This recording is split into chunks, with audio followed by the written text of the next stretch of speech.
Menjalani hidup itu bukan untuk gelisah, untuk tenang, ya, bukan untuk sedih, untuk senang. Jadi kalau ada yang hidup di bumi penuh kegelisahan, penuh kesedihan, artinya dia kurang baca petunjuk. Diingatkan kita cepat banyak meningkatkan takwa sebelum tiba masa berakhirnya kehidupan kita di dunia, atau dunia ini hancur kemudian berakhir sampai kita pulang kepada Allah Subhanahu wa taala. Saya telah tetapkan, kata Allah, bahkan di kitab Zabur terdahulu, untuk mengingatkan pada semua manusia.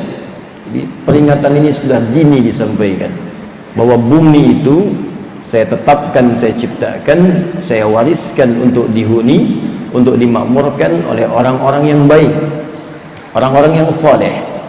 Karena itu sejak mulai Nabi Adam alaihissalam ditugaskan turun ke bumi menjalani kehidupan, diberikan petunjuk oleh Allah, disebut dengan hudan namanya, supaya dengan itu bisa berjalan kehidupan di bumi dengan saleh dan bebas dari kesedihan dan kegalauan. Dan kemudian dalam Al-Quran surah kedua Al-Baqarah ayat 38, qul nahbitu minha jami'a fa imma ya'tiyannakum minni hudan faman tabi'a hudaya fala khaufun 'alaihim wala hum yahzanun. Sekarang kalian semua turun ke bumi, kata Allah, jalani kehidupan baru di bumi sebagai khalifah. Karena saat manusia diciptakan pertama kali, memang tujuannya untuk beraktivitas di bumi. Quran surah kedua Al-Baqarah ayat ke-30, wa idh qala rabbuka lil malaikati inni ja'ilun fil ardi, bukan fis sama. Ya, ketika Rabb Muhammad menginformasikan pada semua kalangan malaikat dan jin yang ada pada saat itu, bahwa kami telah menugaskan, memilih. Dia ada mencipta, ada menugaskan, memberikan fungsi. Ya, penciptaannya disebutkan di Quran surah ke-15 ayat ke-28 menggunakan kata khaliq. Redaksi yang sama di awalnya. Wa idz qala rabbuka lil malaikati inni khaliqum basyara, ya, min salsalin min hama'in masnun. Ketika Rabb berfirman pada seluruh malaikat dan jin yang ada pada saat itu. Di jin sudah diciptakan lebih dulu dibandingkan manusia. Karena itu di ayat 27-nya disebutkan oleh Allah, wal janna khalaqnahu min qablu min naris samum, dan jin diciptakan sebelum manusia dengan bahan bakar yang berbeda, ya, dengan bahan materi yang berbeda, dari api yang menyala-nyala. Ketika diciptakan manusia itu tidak ada ciptaan Allah yang tanpa faedah, ya, tanpa fungsi, tanpa manfaat. Maka dijelaskan apa tujuan menciptakan manusia ini, disebutkan di Al-Baqarah ayat 30. Jadi yang pertama, Quran surah Al-Hijr ayat ke-28, penciptaannya menggunakan khaliq. Inni khaliq, saya pencipta. Karena itu Allah disebut sang khaliq, yang mencipta dari yang tidak ada sama sekali. Ya. Basyara, basyar, makhluk yang punya gabungan kecenderungan antara takwa dengan nafsu. Kalimat basyar untuk membedakan dengan malaikat, bukan malaikat. Kalau malaikat jiwanya takwa saja. Ya, kalau hewan nafsu saja. Ini makhluk di tengah-tengah, punya sifat hewani, punya sifat takwa, menggabungkan keduanya. Karena itu setelah tercipta kemudian keadaannya, roh disatukan dengan fisik tubuhnya, maka disebutkanlah kecenderungan ini dua-duanya. Ya, baik nafsu, nama lainnya fujur, atau takwa. Ya, maka turun Quran surah 91 Asy-Syams ayat 7 sampai 10 itu. Wa nafsin wa ma sawwaha fa alhamaha fujuraha wa taqwaha. Maka dalam diri kita ada fujur, ya, yang nanti melahirkan nafsu, ada juga takwa. Ya, nafsu dengan takwa sama-sama disebutkan 115 kali dalam Al-Quran. Ketika jadi manusia, maka disebut kemudian tugasnya, fungsinya apa? Karena semua ciptaan Allah itu punya fungsi, tidak ada yang sia-sia. Maka turunlah Quran surah kedua Al-Baqarah ayat 30 untuk menjelaskan fungsinya. Wa idz qala rabbuka lil malaikati inni ja'ilun, ya, fil ardi khalifah.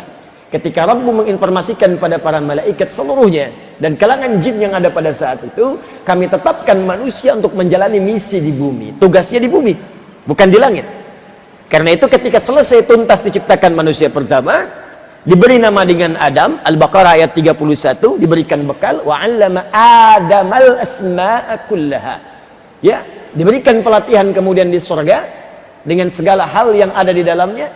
Masih ada ujian. Karena itu beda dengan surga yang akan kita tempati nanti. Surga Nabi Adam itu tempat untuk melatih beliau sebagai persiapan sebelum turun ke bumi.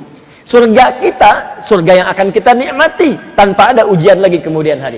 Ya, mala ainun ra'at wala udhunun sami'at wala khatara ala qalbi bashar. Tak pernah terlihat, dipandang, tak pernah terdengar seperti itu gambarannya nyata. Kalau ada diinformasikan kepada kita, nanti jauh seperti apa yang didengar oleh kita. Ya, kemudian nampak keindahannya, nggak pernah terasakan oleh siapapun dari kalangan makhluk. Ya, surga Nabi Adam masih ada ujian. Ya, Quran surah kedua ayat 35. Ya, wa qulna ya Adam uskun anta wa zawjukal jannah wa la taqraba hadhihi syajarata fatakuna minadh dhalimin. Ya, kata Allah, Adam dan pasanganmu Hawa, tinggali surga ini untuk berlatih, nikmati semuanya silakan. Apa yang kamu dapatkan, tapi jangan dekati satu pohon ini. Ya, engkau berpotensi menjadi zalim kalau mendekatinya. Baik, jadi masih ada ujian di sini. Sampai kemudian tuntas menjalani di situ, pelatihannya turun ke bumi untuk menjalani misinya. Maka sudah dilatih di situ cara menghadapi setan bagaimana? Karena setan pernah menggoda. Al-Baqarah 36, fa'azallahuma syaitanu anha fa'akhrajahuma mimma kana fi. Ya, jadi sudah diperkenalkan, ini musuhnya nanti dari kalangan iblis, ya, menjadi setan, cara menggodanya begini. Makanya nanti ketika diturunkan ke bumi, kalimat pertama Adam bermohon kepada Allah, meminta kemudian supaya anak cucunya pun dibentengi oleh Allah dari godaan-godaan setan. Maka turun Quran surah ke-7 Al-A'raf itu dari ayat 26 sampai 27, bahkan sampai ke 31-nya nanti. Ya bani Adam la yaftinannakumus syaitanu kama akhraja abawaykum minal jannah. Anak cucu Adam, anakku cucuku, nanti kalau engkau hidup setelah aku, ya, diabadikan di Al-Quran itu, hati-hati, akan ada setan nanti yang akan menjauhkan kau dari kenikmatan Allah subhanahu wa ta'ala, seperti bapak moyangmu dulu pernah digoda dikeluarkan dari surga. Lengkap semuanya. Karena itu ketika turun, tidak dibiarkan oleh Allah turun begitu saja, diberikan kemudian pedoman yang bisa menjaga kesolehan Adam sehingga dekat dengan Allah subhanahu wa ta'ala. Karena memang fungsinya saat tinggal di bumi saleh, sehingga buminya bisa makmur. Maka diberikan bimbingan disebut dengan hudan. Ya. Qulna ihbitu minha jami'a fa imma ya'tiyannakum minni huda. Adam, Hawa turun. Nanti saat menjalani hidup di bumi aku berikan bimbingan lengkap namanya hudan, membuat kamu saleh dan bisa memakmurkan bumi. Kalau diikuti petunjuk ini, maka engkau aku akan jamin selama hidupmu di bumi fala khaufun, akan terbebas dari kegelisahan. Lawan gelisah itu tenang. Jadi kalau ikut petunjuk saya, kata Allah, kamu akan tenang hidup di bumi. Rumah tangga tenang, bekerja tenang, beraktivitas sosial tenang. Walahum yahzanun, dan tidak banyak sedih, senang. Jadi rupanya Allah menugaskan kita hidup di bumi, menjalani hidup itu bukan untuk gelisah, untuk tenang.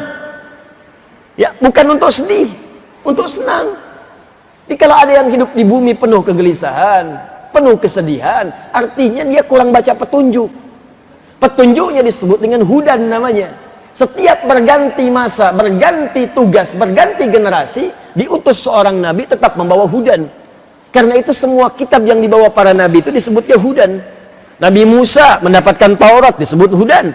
Quran surah ke-17 ayat yang kedua. Wa ataina Musal kitaba wa ja'alnahu hudan li bani Israil. Kami berikan kepada Musa alaihissalam itu kitab Taurat. Wa ja'alnahu hudan. Kami jadikan Taurat itu sebagai hudan. Al-Quran diturunkan pada Nabi Muhammad sallallahu alaihi wasallam disebut hudan. Buka Quran surah kedua Al-Baqarah ayat 185. Syahrul Ramadan alladzi unzila fihi al-Quran hudan linnas wa bayyinatin minal huda wal furqan. Di bulan Ramadan kami turunkan Al-Quran, kata Allah. Apa fungsinya? Hudan. Jadi kalau ingin saleh, baca Al-Quran. Ingin saleh, pelajari Al-Quran. Ingin saleh, amalkan Al-Quran. Ingin bahagia, amalkan Al-Quran. Ingin tenang, amalkan Al-Quran. Maka di Quran ada bimbingan ketenangan di rumah tangga. Di Quran ada bimbingan kesuksesan dalam bekerja. Di Quran ada bimbingan mengentaskan persoalan. Apa di antaranya? Kata Allah, kalau ingin engkau tenang, ingin soleh, maka tingkatkan takwa kepada Allah subhanahu wa ta'ala. Dimanapun engkau beraktivitas. Mau engkau tinggal di tempat lahirmu, mau merantau ke tempat-tempat yang baru, maka takwa itu jadi pedoman supaya membuat diri kita saleh, dekat dengan Allah. Ketika takwa meningkat, maka semua kemudahan akan didapat. Karena itu ketika Allah turunkan Quran surah ke-49 ayat ke-13, menginformasikan pada semua manusia, ya ayyuhan nas, hei semua manusia tanpa kecuali. Disebutkan dengan ya 361 kali disebutkan dalam Al-Quran harfun nida. Linida'il qarib wal mutawassit wal ba'id. Nahwu disebutkan untuk memanggil yang dekat, yang menengah atau yang jauh. Jadi Allah ingin mengatakan, hei semua manusia, baik dekat, menengah ataupun jauh. Ayyuha disebutkan 150 kali dalam Al-Quran. Ayyunya munada berfungsi taukid untuk menguatkan, haknya tanbih untuk mengingatkan. Kalau diterjemahkan dengan bahasa nahwu, begini jadinya. Hei semua manusia tanpa kecuali, saya tegaskan pada kalian, saya ingatkan. Nas disebutkan 241 kali dalam Al-Quran, menunjuk semua manusia dengan sifat sosialnya. Hei kalian semua manusia tanpa kecuali semuanya, kata Allah, saya ingatkan, saya tegaskan. Ya ayyuhan nas, inna khalaqnakum min dzakarin wa untha. Kami ciptakan kalian ada dua jenis. Kalau bukan laki-laki, pasti perempuan. Ya. Jadi tidak ada laki-laki yang ke perempuan-perempuanan, perempuan yang ke laki-laki. Ya. Dilihat saja. Kalau bukan laki-laki, apa namanya? Perempuan. Waja'alnakum syu'uban wa qabaila lita'arafu. Dan kami tetapkan kalian itu syu'uba. Pasti hidupnya akan berkelompok. Itu sudah pasti tuh. Ini sebelum kita tercipta di hidup pasti berkelompok tuh. Ya, pasti berkelompok. Syu'ub, kalau sekarang ada RT, konsepnya bisa beda-beda setiap negara. RW, ya, dari mulai desa, kelurahan, kecamatan, ada kota madya sebelumnya, sampai ke provinsi, sampai ke negara, sistemnya bisa macam-macam. Tapi pasti kata Allah kecenderungan manusia itu berkelompok. Wa qabail, ada yang punya suku-suku tertentu. Di sini lebih banyak terbukti di Indonesia. Coba lihat. Masya Allah, bahkan pulaunya banyak. Sistemnya juga syu'ub, sama berkelompok. Ya, 13.677 pulau. Belum termasuk Pulau Gebang, Pulau Gadung, ya, dan seterusnya. Nah, itu. Wa qabail, sukunya banyak. Di Sunda ada berapa suku, di Medan ada berapa suku, kumpul semuanya. Lita'arafu, supaya kalian saling mengenal, menyatukan diri, membangun bumi. Tapi yang paling menarik, lihat ujung ayatnya. Inna akramakum indallahi atqakum. Tapi tetap, di antara sekian manusia yang hidup di bumi itu, yang berhak mewarisi bumi, kata Allah, yang paling mulia di antara mereka yang paling banyak takwanya. Dalam rangka meningkatkan takwa itu, kita diminta oleh Allah tadi di penutup di surah Al-Hajj, ayat yang pertama itu. Ya ayyuhan nasu taqu rabbakum inna zalzalatas saati syai'un 'adzim. Diingatkan kita cepat banyak meningkatkan takwa sebelum tiba masa berakhirnya kehidupan kita di dunia, atau dunia ini hancur kemudian berakhir sampai kita pulang kepada Allah Subhanahu wa ta'ala.